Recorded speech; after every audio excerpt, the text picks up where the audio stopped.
صلی علی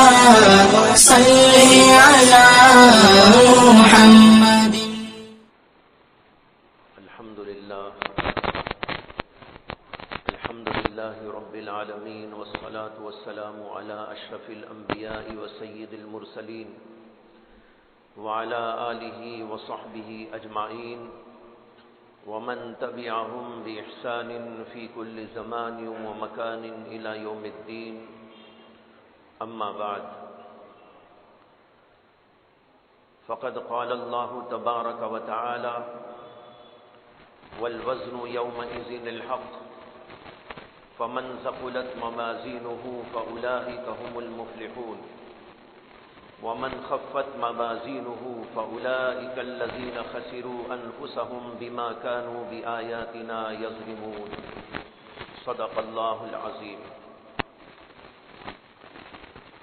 بزرگان محترم، اس وقت آپ کے سامنے قرآن کریم کی 2 آیتیں تلاوت کی گئی ہیں. ان آیتوں میں اللہ کا ارشاد ہے کہ قیامت کے دن اعمال کا وزن کیا جانا حق ہے. والوزن یومئذ الحق. اور جن لوگوں کا عمل وزندار ہوگا وہ کامیاب لوگ ہوں گے، اور جن لوگوں کا عمل خفیف اور ہلکا پڑ جائے گا یہ وہ لوگ ہیں جنہوں نے اپنے حق میں خسارہ کیا، گھاٹا کیا، نقصان کیا. اس لیے کہ ہماری آیتوں اور ہمارے احکامات کے سلسلے میں ان لوگوں نے ناانصافی کا معاملہ کیا تھا. یہ ترجمہ ہے ان 2 آیات کا جو اس وقت میں نے آپ کے سامنے تلاوت کی. اس میں اللہ تبارک و تعالی نے ہمیں اور آپ کو توجہ دلائی ہے کہ اپنے اعمال کا جائزہ لیتے رہو اور یہ سمجھو کہ تمہارے اعمال کا حساب اور کتاب ہوگا. اعمال کو تولا جائے گا، اچھا عمل بھی تولا جائے گا، برا عمل بھی تولا جائے گا، اور پھر اسی کے مطابق تمہارے ساتھ فیصلہ کیا جائے گا. ہم لوگ دن رات کچھ نہ کچھ عمل کرتے ہیں. کوئی بھی انسان ایسا نہیں جو خاموش بیٹھتا ہے، بلکہ ہر آدمی کچھ نہ کچھ عمل کرتا رہتا ہے. یہ اعمال 2 قسم کے ہوتے ہیں. ایک وہ اعمال ہیں جو اچھے ہیں، ایک وہ اعمال ہیں جو برے ہیں. نماز پڑھتے ہیں، روزہ رکھتے ہیں، ذکر کرتے ہیں، تلاوت کرتے ہیں، خدمت کرتے ہیں، خیرات کرتے ہیں، کسی کو اچھی بات سناتے ہیں، کسی کے ساتھ اچھا معاملہ کرتے ہیں، ماں باپ کا حق ادا کرتے ہیں، رشتہ داروں سے اچھا سلوک کرتے ہیں، دیگر لوگوں کے ساتھ اخلاق کے ساتھ پیش آتے ہیں. یہ سب وہ اعمال ہیں جو انسان اچھے کرتا رہتا ہے. دوسری طرف وہ اعمال ہیں جو برے ہیں. جھوٹ بول دیتے ہیں، غیبت کر دیتے ہیں، حسد کرتے ہیں، آنکھوں سے غلط دیکھتے ہیں، زبان سے غلط بولتے ہیں، کانوں سے غلط سنتے ہیں، ہاتھ پیر سے غلط کام کیا کرتے ہیں. لیکن ہر آدمی یہ سوچ لے کہ جو کچھ کہ میں کر رہا ہوں قیامت کے دن ان کو تولا جائے گا. قیامت کے دن ان کا حساب لیا جائے گا. ایک ایک بول کا حساب لیا جائے گا، ایک ایک آنکھ کے اشارے کا حساب لیا جائے گا. اور جو میں اچھے عمل کر رہا ہوں ان اچھے عملوں کو بھی دیکھا جائے گا کہ ان اچھے عملوں میں وزن کتنا ہے. ہم عمل کرتے ہیں لیکن اس میں اخلاص نہیں ہوتا، سمجھو کہ بے وزن عمل ہو رہا ہے. ڈھانچہ تیار ہو گیا ہے لیکن اندر سے خالی خولی ہے. نماز پڑھتے ہیں لیکن خشوع کے ساتھ خضوع کے ساتھ نماز نہیں ہوتی، بس نماز میں کھڑے ہیں، دھیان ہزاروں جگہ ہے، بغیر خشوع اور خضوع کے نماز جاری ہے۔ سوچنا چاہیے کہ میرا عمل نماز کا تولا جائے گا تو اس میں وزن ہوگا کہ نہیں ہوگا؟ اگر اخلاص کے بغیر نماز پڑھوں گا، خشوع خضوع کے بغیر نماز پڑھوں گا، سنت کی رعایت کے بغیر نماز پڑھوں گا، یہ نماز تو بیکار سی نماز ہو جائے گی اور اس کے اندر کوئی وزن نہ ہوگا۔ دیکھیے بعض چیزیں ہوتی ہیں بڑی ہوتی ہیں لیکن وزن کچھ نہیں ہوتا، بعض چیزیں بہت چھوٹی ہوتی ہیں لیکن وزن بہت زیادہ ہوتا ہے۔ روئی کا ڈھیر بہت بڑا ڈھیر لیکن وزن کیا ہے اس کے اندر؟ دوسری طرف چھوٹا سا پتھر رکھ دیجئے کہ اس کے اندر بڑا وزن آ جاتا ہے۔ اسی طریقے پر جس عمل کے اندر اخلاص ہوتا ہے، چاہے 2 رکعت کیوں نہ ہو، جس نماز کے اندر خشوع خضوع ہوتا ہے وہ نماز 2 ہی رکعت کیوں نہ ہو، ان 1000 رکعتوں کے مقابلے میں زیادہ وزندار ہو جاتی ہے جو اخلاص کے بغیر کیے جائیں اور جو خشوع خضوع کے بغیر نماز پڑھی جائے۔ اسی طرح ہم جو عمل بھی کرتے سوچ سوچ کے عمل کیجئے کہ والوزن یومئذ الحق، قیامت کے دن اس کا وزن ہوگا۔ جب وزن ہوگا اگر ہلکا پڑ جائے گا، اللہ کہتے ہیں فَأُولَئِكَ الَّذِينَ خَسِرُوا أَنفُسَهُمْ، یہ لوگ گھاٹے میں۔ اور اگر وزندار ہوگا فَمَنْ ثَقُلَتْ مَوَازِينُهُ فَأُولَئِكَ هُمُ الْمُفْلِحُونَ، یہ لوگ کامیاب ہو جائیں گے، ان کو جنت میں بھیج دیا جائے گا۔ معلوم ہوا کہ ہر عمل کرتے ہوئے بھی ہمیں یہ احساس ہونا چاہیے کہ میرے اس عمل کا وزن کیا ہے، کتنا خشوع ہے، کتنا خضوع ہے، کتنا اخلاص ہے، کتنی للہیت ہے، کتنی سنت کی پابندی ہے۔ دیکھ دیکھ کر سوچ سوچ کر عمل کیا جائے۔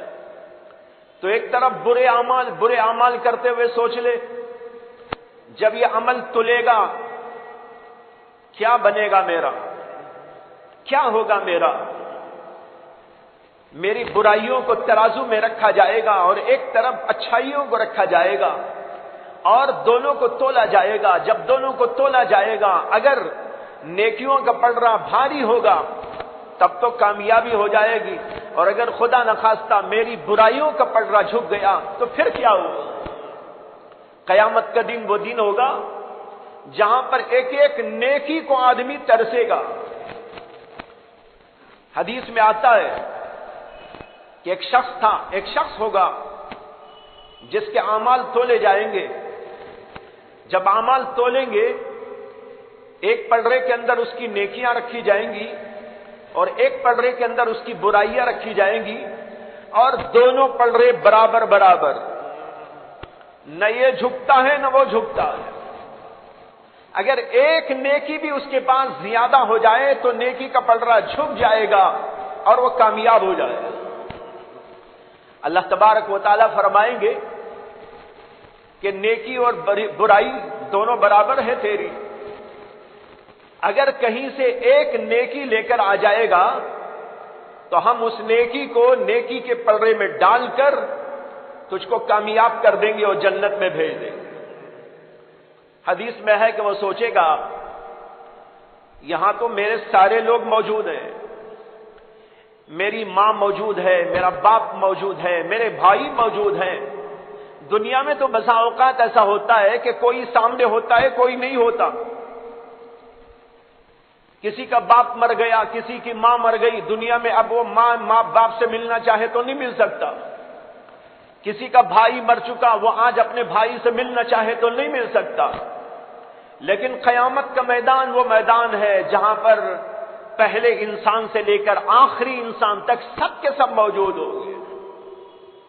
ماں بھی موجود، باپ بھی موجود، رشتہ دار موجود، بھائی بہن موجود، بیوی موجود، بچے موجود۔ وہ کہے گا ارے یہاں کوئی نہ کوئی دے ہی دے گا۔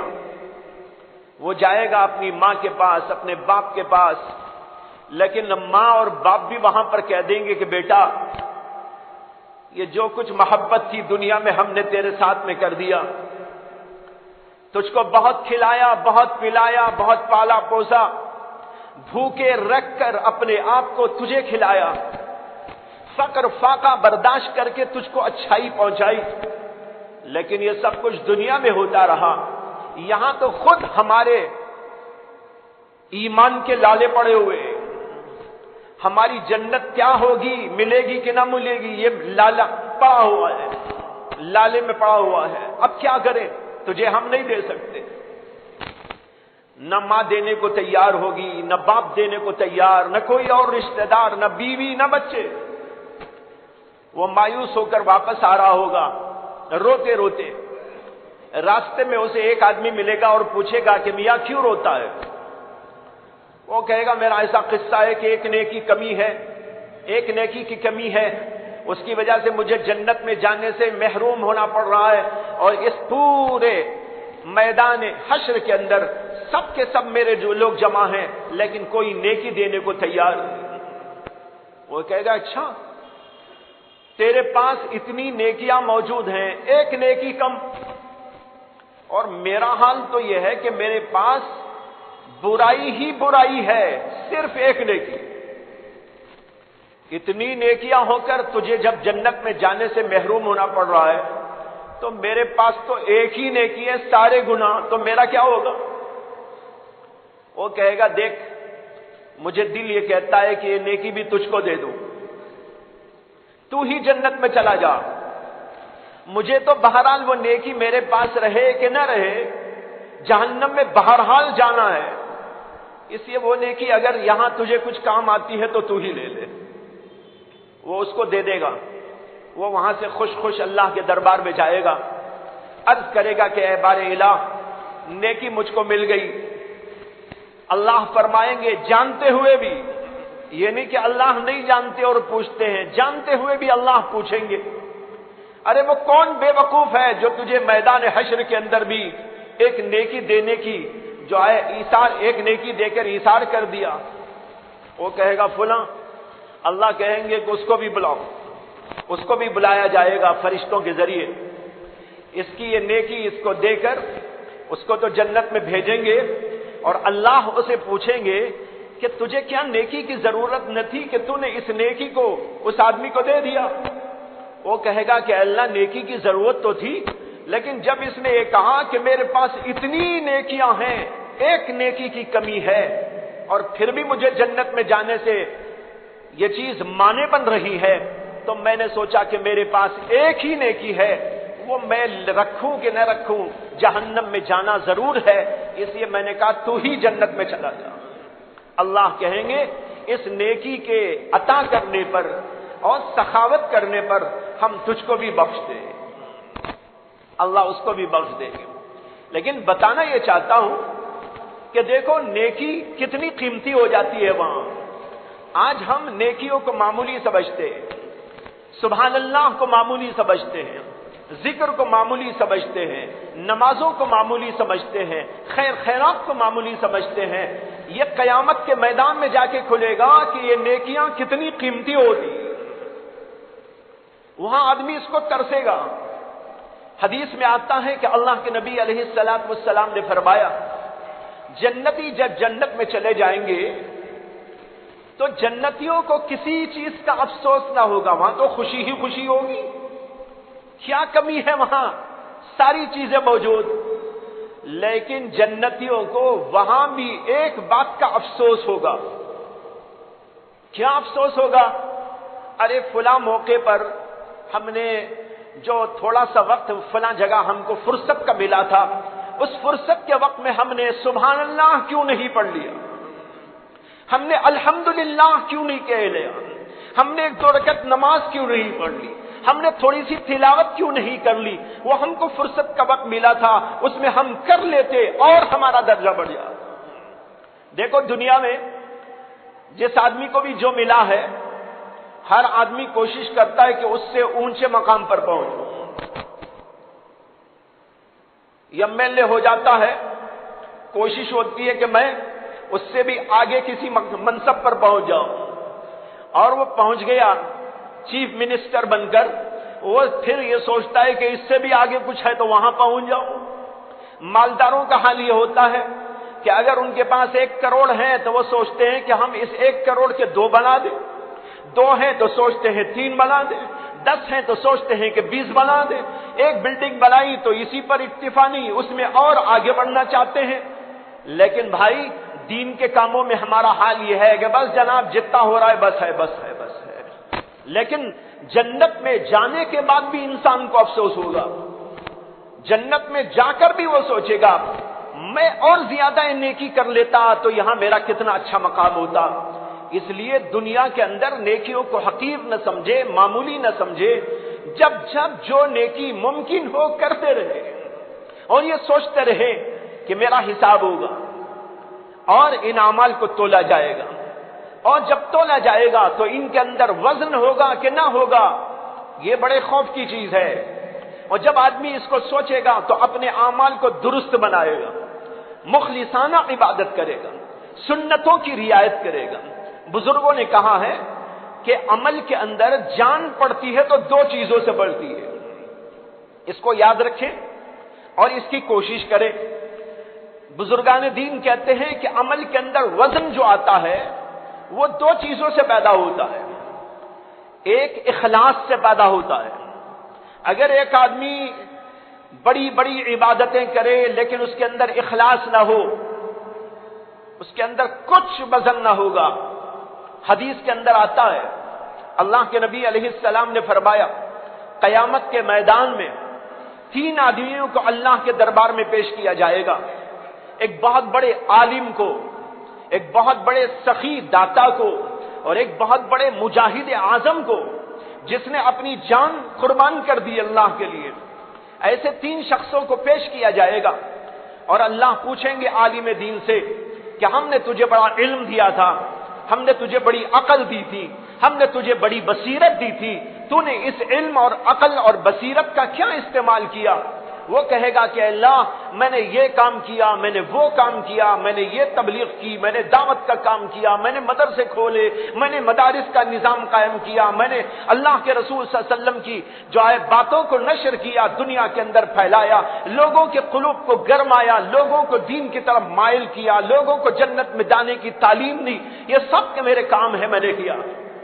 اللہ فرمائیں گے سب کچھ کیا لیقال انک عالم، اس لیے کیا تھا کہ لوگوں میں تیرے نام کی شہرت ہو جائے، لوگ کہیں بہت بڑا علامہ ہے، بہت بڑا فہامہ ہے، بہت بڑا عالم دین ہے اور بہت بڑا مقرر ہے، بہت بڑا محدث ہے، دنیا کے اندر یہ تو چاہتا تھا، یہ دنیا میں تجھ کو مل گیا، ہمارے پاس کچھ نہیں ہے، تو نے ہمارے لیے نہیں کیا تھا، تیرے نام کے واسطے کیا تھا، اس لیے اس کو گھسیٹتے ہوئے لے جائیں گے فرشتے اور جہنم میں ڈال دیں۔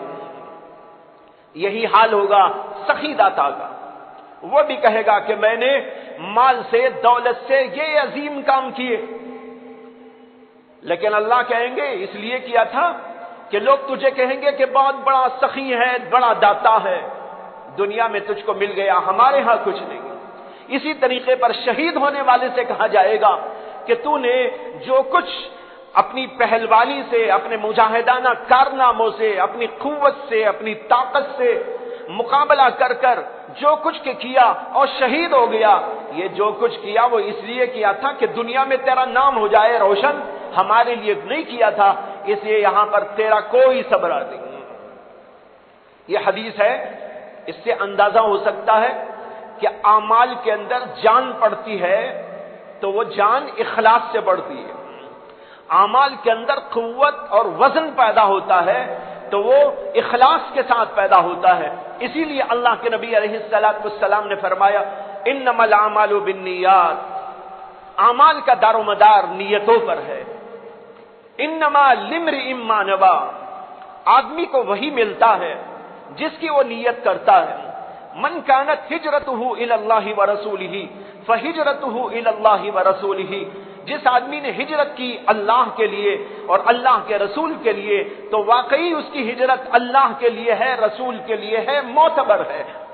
ومن كانت ہجرته الى دنیا، اور جس آدمی نے ہجرت کی، اپنے ملک کو چھوڑا، اپنے وطن کو چھوڑا، اپنے مال جائیداد کو چھوڑا، دوسرے علاقے کو پہنچ گیا، کیوں گیا؟ اس لیے کیا کہ دنیا کمائے، دنیا کمانے کی خاطر، یا اس لیے کیا تاکہ کسی عورت سے وہاں شادی رچائے. من كانت ہجرته الى دنیا یصیبها او امرأة ينکحها فہجرته الى ما هاجر الیہ. تو اس کی ہجرت تو وہ عورت کی طرف ہجرت ہے، یا اس دنیا کی طرف ہجرت ہے، یا اللہ کے لیے نہیں ہے، اللہ کے رسول کے لیے نہیں ہے، اس لیے اسے کوئی مقام نہیں ملے. معلوم ہوا بھائیو، اعمال میں جان پڑتی ہے، وزن پیدا ہوتا ہے اخلاص کے ساتھ.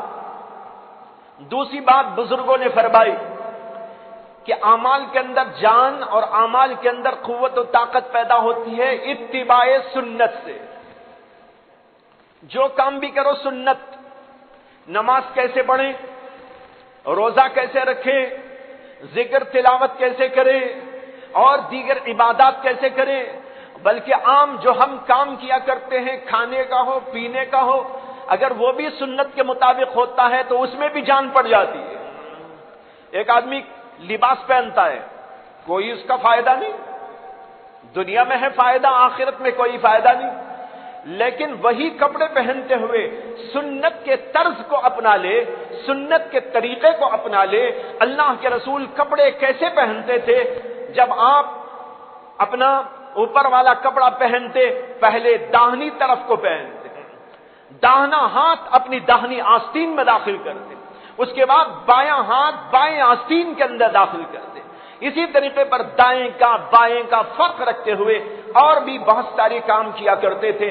اگر ایک آدمی ان سنتوں کی رعایت کرتا ہے، کھانے پینے کی سنتیں ہوں، چلنے پھرنے کی سنتیں ہوں، بول چال کی سنتیں ہوں، اور مختلف قسم کے آداب اور مختلف قسم کی سنتیں، دن بھر ہم مختلف کام کرتے ہیں، ان سب کے اندر اس کی رعایت کر لی جائے تو کپڑا پہننا بھی عبادت، وہ بھی جاندار ہو جائے گا، وہ بھی شاندار ہو جائے گا، وہ بھی وزندار ہو جائے گا. جوتے آپ پہن رہے ہیں، جوتوں کا بھی وزن قیامت کے میدان میں آپ کو مل جائے گا. کب؟ جب سنت کے مطابق آپ پہنیں گے، سنت کے مطابق آپ کھائیں گے، سنت کے مطابق آپ کام کیا کریں گے، تب جا کر ان ساری چیزوں کے اندر وزن پیدا ہو جائے گا. تو دو باتیں عرض کی، ایک تو ہے اخلاص، اور دوسری بات یہ عرض کی سنت کی رعایت. ہر کام کے اندر یہ دو چیزوں کا اہتمام کر لینے سے ہمارے اعمال کے اندر قوت اور طاقت اور وزن اور جاندار پن اور شاندار پن پیدا ہو جاتا ہے. اور جب قیامت کے میدان کے اندر ان کو تولا جائے گا تو ہم اس کے مصداق ہو جائیں گے. فمن ثقلت موازینہ، جس کی ترازو وزندار ہو گئی، اس کے اعمال اس میں رکھے گئے تو وزن بڑھ گیا اس کا. فاولئک هم المفلحون، یہ لوگ کامیاب ہو جائیں گے، ان کو جنت کے اندر بھیج دیا جائے گا. اور جو آدمی ایسا کہ اس کے اعمال کے اندر کوئی وزن نہیں. آج بڑی بیماریاں جو ہم میں ہیں ان میں یہ بھی ہے کہ ہمارے پاس عمل ہے لیکن وزن نہیں ہے. نماز پڑھنے والے نماز پڑھ رہے ہیں لیکن کبھی سوچتے نہیں کہ ہم نماز کیوں پڑھ رہے ہیں. بعض لوگ تو عادتاً پڑھ رہے ہیں، عادت بن گئی اس لیے پڑھ رہے ہیں.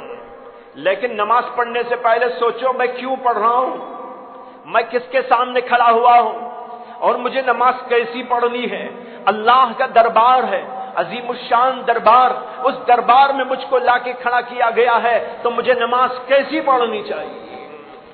تب جا کر وزن پیدا ہوگا. ہم لوگ اعمال جو کر رہے ہیں آج، اس میں عام طور پر دیکھا جائے تو بہت ہی گھٹیا پن ہے. ایک بزرگ کا قصہ سن لیجئے، اسی پر اپنی بات ختم کرتا ہوں. حضرت حاجی امداد اللہ مہاجر مکی بہت بڑے صوفی اور بزرگ گزرے. ان کے ایک خلیفہ تھے،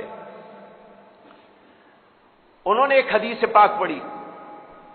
حدیث کے اندر آتا ہے کہ اللہ کے نبی علیہ الصلوۃ والسلام نے فرمایا کہ جو آدمی اچھی طرح وضو کرے، سنت کے رعایت کے ساتھ، آداب کی رعایت کے ساتھ، اور پھر اس کے بعد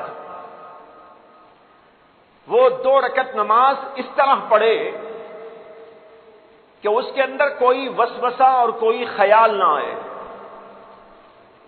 یعنی از خود کوئی خیال نہ لائے، اس طرح نماز پڑھے، تو فرمایا کہ اس کے پچھلے تمام گناہ بخش دیے جاتے ہیں. کتنا بڑا عظیم فائدہ ہے، 2 رکعت کیا بڑی بات ہے۔ ایک بار یہ حدیث پڑھی دارالعلوم دیوبند میں، استاد نے شیخ الہند مولانا محمود حسن مولانا یعقوب صاحب نانوتوی نے درس دے رہے تھے، درس میں وہ حدیث آئی۔ جب درس کے اندر وہ حدیث آئی تو ایک طالب علم اٹھ کر کھڑا ہوا اور اس نے پوچھا کہ حضرت کیا ایسا پڑھنا ممکن بھی ہے؟ یہ سوال بہت سے لوگوں کو ذہن میں آتا رہتا ہے، ایسا ہو بھی سکتا ہے کہ کوئی خیال ادھر ادھر کا نہ آئے اور نماز پڑھی جائے؟ ایک طالب علم نے اٹھ کر سوال کیا۔ حضرت مولانا یعقوب صاحب نانوتوی رحمت اللہ علیہ نے فرمایا، ارے بھائی سوال تو کر رہے ہو لیکن کبھی کوشش بھی تم نے کی ہے؟ کوشش کر کے دیکھو ہوتا ہے کہ نہیں ہوتا۔ اگر یہ نہ ہو سکتا تو نبی کبھی نہ کہتے کہ یہ کرو، نبی وہی کہتا ہے اور اللہ وہی کہتے ہیں جو ہمارے بس میں ہو۔ تو بہرحال انہوں نے حدیث پڑھی تو ان کو شوق ہوا کہ مجھے آج ایسی نماز پڑھنی ہے۔